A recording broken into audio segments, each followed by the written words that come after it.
Thank you, everybody. I want to talk about indexing for a moment. Now, many of you know what that is if you're an institution, but let's say you're a very, very wealthy Middle East sovereign fund, and you're managing, I don't know, $500 billion. And you don't need any more oil as an investment because you've already got that in the ground. So you go to an indexer like me and say, look, give me the S&P, less energy, less airlines. And that's what indexers do. So we as an industry get to see fund flows 24/7 every day. And there are billions of dollars out there waiting for policy, because for all the excitement about Bitcoin, for all the excitement about crypto, for all of the wonderful productivity, these products and blockchain, and everything that's promised that you're going to be hearing about the next 3 days, these massive pools of capital, these trillion-dollar pools, own this much crypto. This much, practically nothing. It's the purvey of high net worth individuals, hedge funds, and retail investors. And that's okay. But what we're missing is policy. When we get policy and the regulator regulates, that's not a negative thing. The spigots of capital are going to flood into this sector like you've never seen. And so for those of us that can invest in it now, you're getting ahead of what's going to be a huge wave of interest when policy occurs. I predict in the next 10 years that crypto, blockchain, Bitcoin, all of this innovation will be the 12th sector of the S&P. Now, why do I say that? Because Bitcoin is not a coin, it's software. Ethereum is software. Avalanche is software. Helium is software. Solana is software. It's all software. And the smartest hands over keyboards today in the world are developing on the chain and bringing innovation to financial services, which in the end is the largest sector on earth. Now, what we need is policy. We need government to catch up with us so that we don't lose leadership in America to this very important 12th sector of the economy. There's no question. So let me give you a quick update, because I've been spending a lot of time in Washington in the last 3 months, a lot of time. And the good news is, on a bipartisan basis, there are many senators and reps that are thinking about this in a proactive way. So I'm going to give you what I'm calling the 5 vectors of policy and give you an update on where we're at on this stuff, because I've actually read these bills. They're big, a lot of reading, a lot of bedtime reading here. But there's a lot of good innovation occurring. Let's start with the big daddy bill that's coming out of Cynthia Lummis. She is coming here on Friday to give a keynote. This is a very important milestone, to have a senator come here and address this important sector with a bipartisan mandate. That signals that regulation is coming, and that is a good thing. That's vector number 1. Vector number 2, the president himself, in his direct order, his executive order, talked about crypto as something that he wouldn't make illegal. That was the most important message in there. But there was also a concern about climate change, which I'll get to in a minute. Then there's BlackRock, the Larry Fink mandate that has discussed this sector as well, also a concern about ESG and climate change. Last night at 6 o'clock, Bill Hagerty dropped a bill. 2 pages. I spoke to the senator last night. A 2-page bill that would make stablecoins legal. This is a genius piece of legislature. If it's 2 pages, every senator can read it. And it's very simple. What this says is this.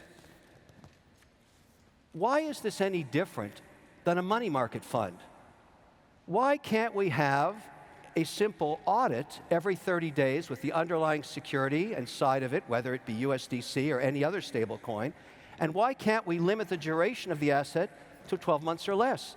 And then why don't we let the market compete to provide stable coins, which are now way past $100 billion, and allow institutions to put this on their balance sheets? 2-page bill. There's a senator that wants to do business. I, of course, applaud this mandate because my own auditor won't let me and my operating company do anything with stablecoin because there's no regulation on it. So maybe the best way to approach this for all of us that are interested in crypto is to pick one pillar of value.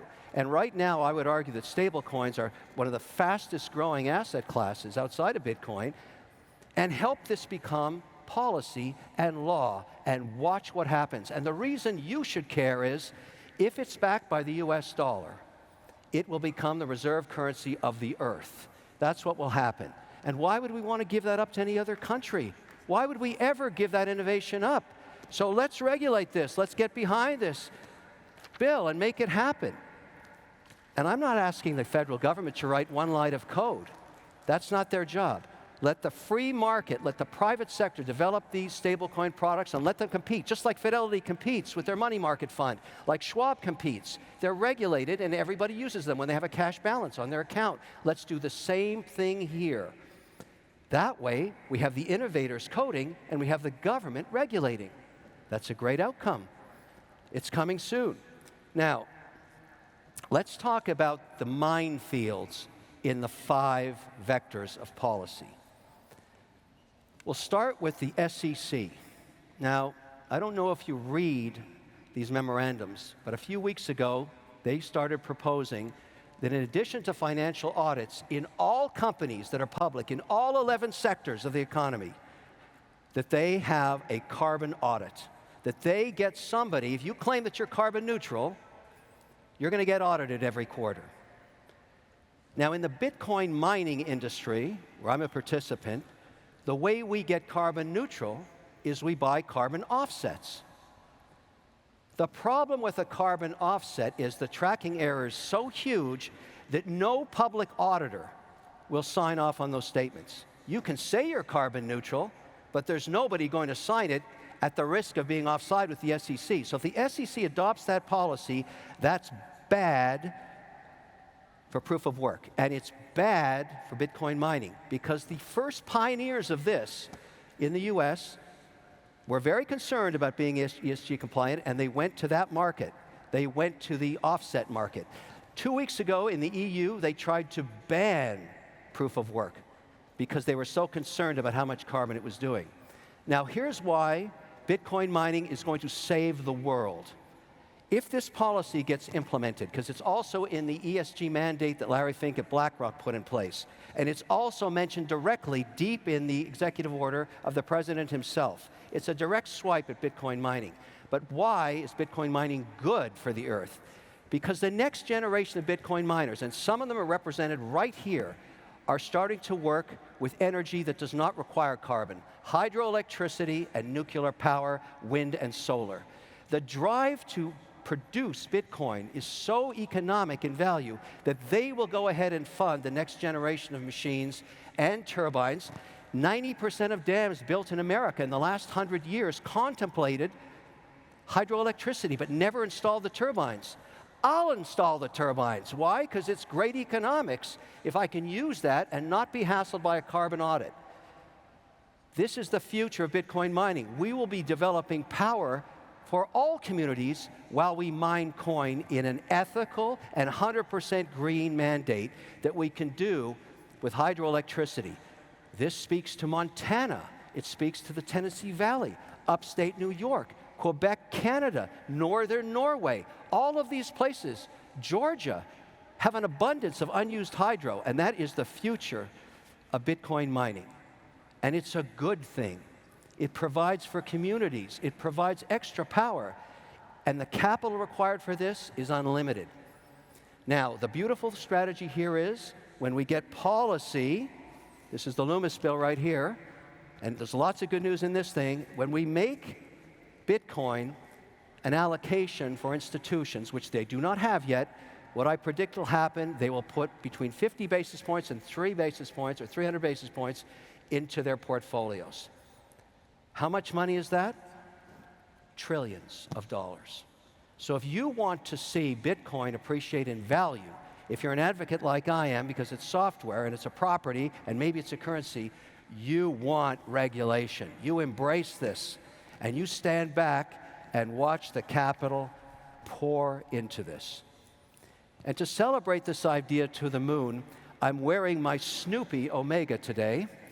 that has Snoopy going to the moon on it. This watch has gone up 4,000% in value in 24 months because of you. You love Snoopy. You love going to the moon. You love this watch, and so do I. Thank you very, very much.